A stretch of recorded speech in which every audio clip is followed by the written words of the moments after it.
Fisher and Wes Briscoe. Hawk Hogan, you didn't answer my phone calls for 2 years. Did you forget something, Hogan? Hawk Hogan. No, it's been a hard few days. I got in a bit of trouble at work. You know how it is. I'm struggling to keep the peace, you know. It's no one's fault. I just offend people and I don't mean to. That's why I say no offence. No offence has meaning. There's a purpose for it because I know one day I'm going to offend you all so much. And I'm so sorry if I do that. So anyway, without further ado, this is just going to be a new quick video that I make twice a month for Patreon, but this is a free one. This one is free for you guys to watch. But here's a little video I knocked together. The 10 biggest idiots in TNA. No, I'm joking, it's the 2010 TNA contract signings. This is a re-upload with added audio. This is the completed full list of every single wrestler who signed with TNA in 2010. In the end, I felt like this video didn't need to be split into 2 parts, so I've added the missing wrestlers to the end of this list as one full video. The Hawk Hogan Show from now on will be a Patreon exclusive. It's just a quick video I can knock together twice a month for $5 a month. The Hawk Hogan Show is a video where I look at TNA year on year. Basically, it's a brutal video where I break down things from each year of TNA. The language is a little bit worse and the attitude is too, so I hope you enjoy that. So let's get cracking with every single TNA signing from 2010. And there's a few people I've excluded because there was a massive ECW invasion around this time and a lot of people only wrestled one show, so don't shout at me like that. I don't want to hear. Just shut up. No offence, but shut up. Ken Anderson. C. Came in with a lot of hype from WWE and he had a great feud with Kurt Angle when he first started in TNA. He was really intense, he played the heel role great and had one of my favourite matches in TNA history at Lockdown against Kurt Angle. After that it was down the slippery slope he went as he bounced from face to heel so much that my head was spinning. As time went on he stopped giving a about the product and was more interested in scratching his head and pulling stupid faces and having a laugh. He was in the Aces and Eights but he didn't really seem to enjoy it very much. Then he was just thrown into every random storyline that was going. Nowadays he's with a lot of the other TNA casts off in NWA trying his hardest to make a living. Garrett Bischoff. F. I hate Garrett Bischoff. There's nothing good about him. Every time I do a list, he seems to have to come up in my list because he was the worst thing that happened for the next 2 years, 2010 to 2012. I don't know, he might have even been there in 2013. I was absolutely sick of him. He got so much screen time. I remember when I was at TNA in Wembley and Hulk Hogan came out and introduced him like they were standing on the stage together, like they shared the spotlight, that they were on some sort of equal level. No, we all booed him. He's rubbish. I was legitimately sick 3 times yesterday and it was more enjoyable than Garrett's entire TNA run. What did he actually do of note? He had a feud with his dad, who didn't see that one coming, and he put Eric Bischoff in a toilet and kicked it over. Big deal. What do you want, a medal? He was then seen in the Aces and Eights, but he was too short to even cheers with the rest of the members. Garrett didn't even have a finisher and was a completely pointless wrestler. Nowadays you can catch him in the independent scene and you can also catch him in your local food bank trying to beg for a meal. If I was Garrett Bischoff, I'd find a new profession. SABU. D. SABU was in TNA in 2010.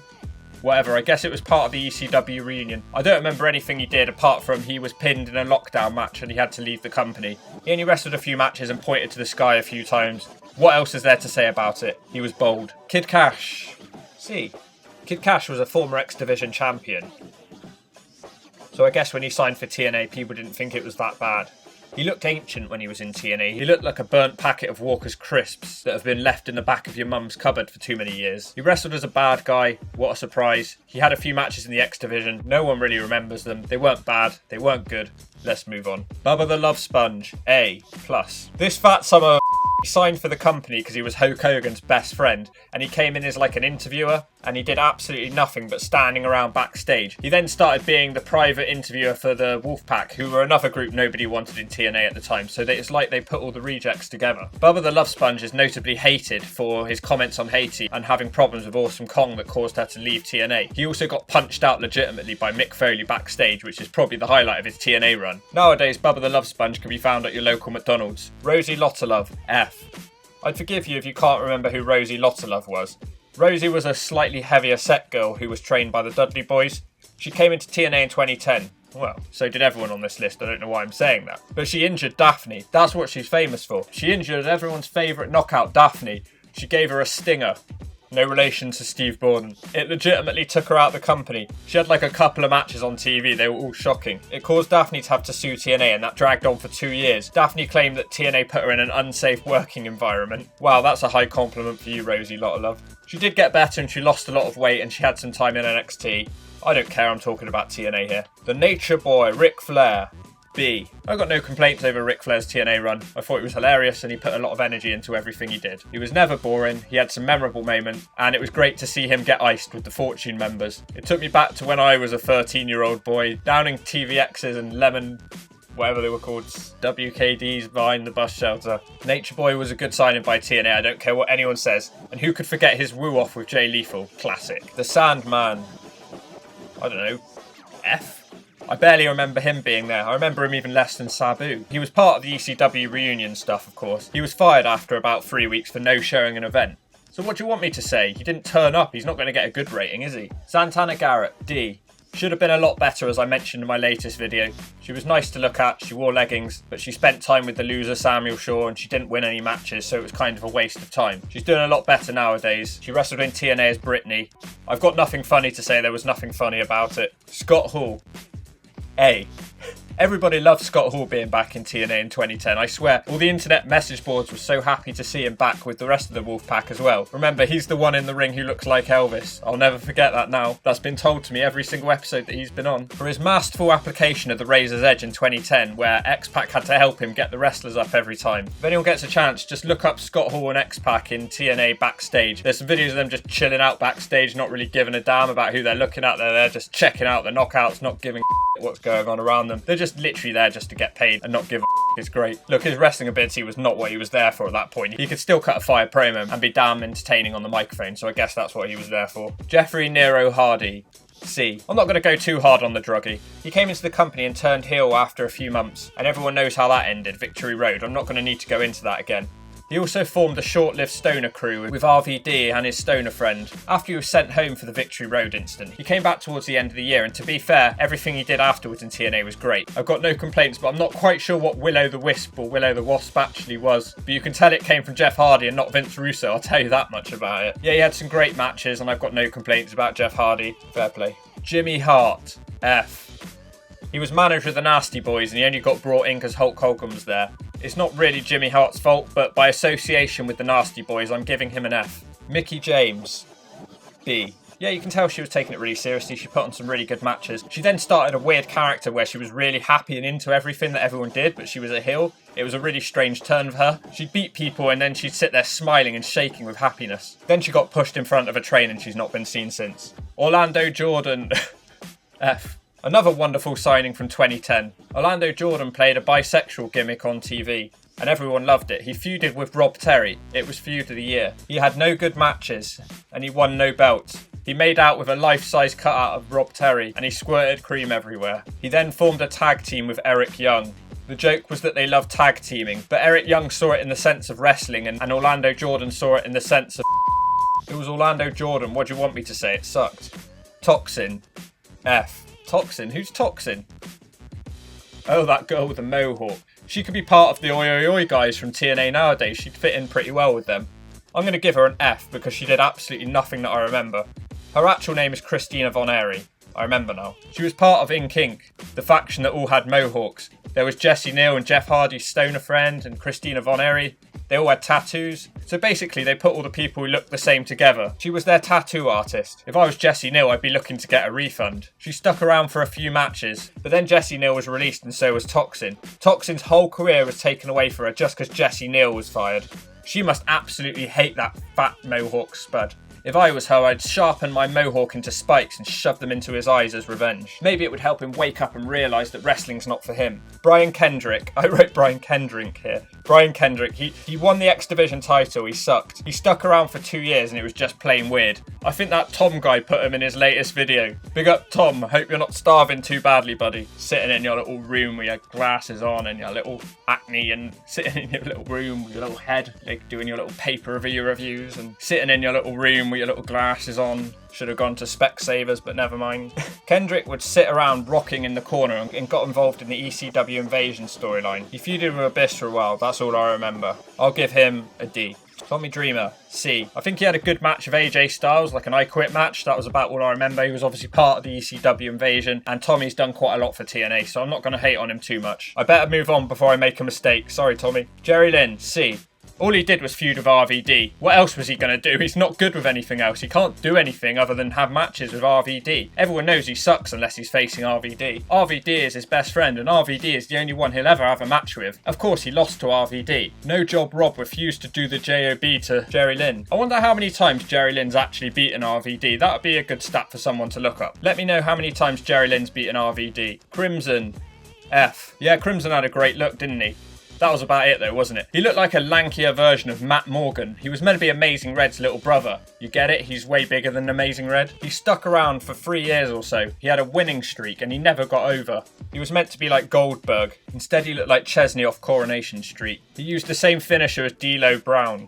Then he returned to TNA a few years later doing an army gimmick, and then he disappeared a few matches later. What was the point in any of it? What a waste of time. Jeff Hardy's stoner friend, F. Jeff Hardy's stoner friend came into TNA as Jeff Hardy's stoner friend. He followed him around everywhere. He also followed RVD around. He was put into the X Division title scene, even though he didn't deserve it, but Douglas Williams still beat him. Then he formed a tag team called Ink Inc. with Jesse Neal because they both had mohawks. And he kept talking about a book of dillygaff. It never got over and no one knew what the hell he was talking about. We all preferred Shannon Moore when he was an MFer. You know in wrestling sometimes when they say, just be yourself to get over? This doesn't apply to you. Sean Morley, F. Sean Morley, the former Val Venus, came into TNA with a bit of fanfare, but he was now bold and he no longer had the Hercules look that got him over in the first place. He played strip poker with the beautiful people and he just seemed more like a paedophile than anything. He didn't really fit in with them and he looked about 30 years older than them. He defeated Christopher Daniels on pay-per-view, which I'm sure got a lot of you very happy at the time. He then beat Jeff Jarrett and turned heel, but then he left TNA the next day. What was the point? He's now one of Jeff Hardy's stoner friends. OKADA, F. Obviously he's gone on to do a lot better with his career, but his time in TNA was a complete joke. I don't really remember at all what he was doing, and then TNA turned him into a fake superhero, which was Samoa Joe's best friend. It was completely goofy and stupid, and he was renamed OKADA. The storyline would end before anything interesting ever happened, and New Japan would end up calling OKADA back to their company because TNA was screwing him so badly. This would really damage the relationship between the two companies, and they lost trust in TNA for years. It's on record a few years later that TNA actually apologised to OKADA for his treatment whilst in TNA. But the Rainmaker has credited TNA for helping him develop his own gimmick. I don't know, I can't remember a single thing he did in TNA in all honesty. The Nasty Boys, F. Knobs and Sags. They feuded with Team 3D and they were truly vile. Nobody liked them and nobody wanted to see them on their TV screens. They had a few matches with 3D and they trashed their dressing rooms. Then they did something to a Spike TV executive and they got fired. Nobody knows what it was and everyone's lips are very tightly sealed about it. I reckon they probably knocked the executive out over a pork pie, the greedy Samuel Shaw, C. Yeah, Samuel Shaw wasn't that bad to be fair to him. He came in through the gut check system and then he eventually started doing a creepy stalker gimmick. He had a weird wrestling attire, completely different to anyone else, and he spent time with Christy Hemme and Brittany Santana Garrett. But back in TNA in 2010, he was a little surfer boy who had a dream, like Martin Luther.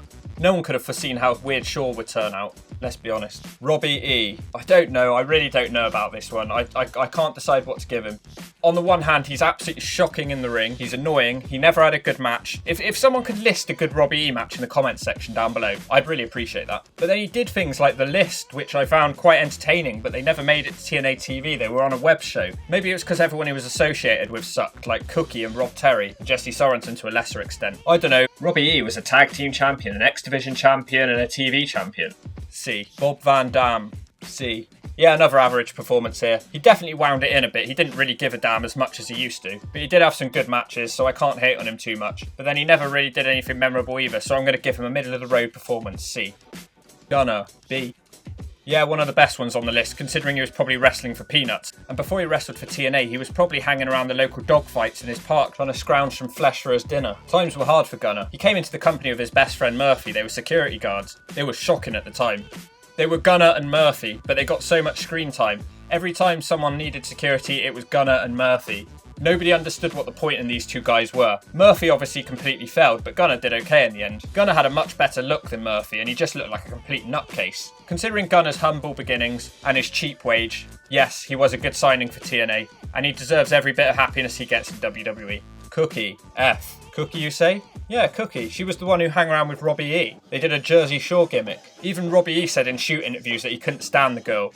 She was loud and obnoxious. I don't think she could wrestle very well either. Her name was Becky Bayliss. I think she was meant to be Robbie E's girlfriend, but they never seemed to even kiss or interact much, apart from fist pumping.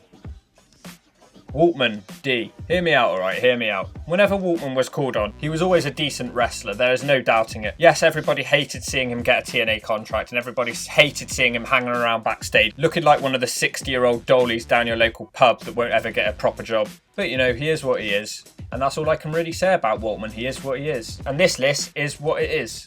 And last but not least, a man called Murphy, F. Murphy isn't even worthy of his own section. I covered his whole section in Gunner's section and that's all he's getting. So get lost, you waste of space. I sort of left Bischoff and Hawk Hogan off the list. They signed at the end of 2009 and they started appearing more regularly in 2010. Decide where you want to put them, but I'll tell you what, they're getting Fs as well, so shove it. So that was it, my Patreon exclusive TNA by the Years. Thanks for the 6,000 subscribers, I really do appreciate it. Make sure you've hit subscribe and make sure you've got notifications on. I'm the main character and if you like it, then shove it.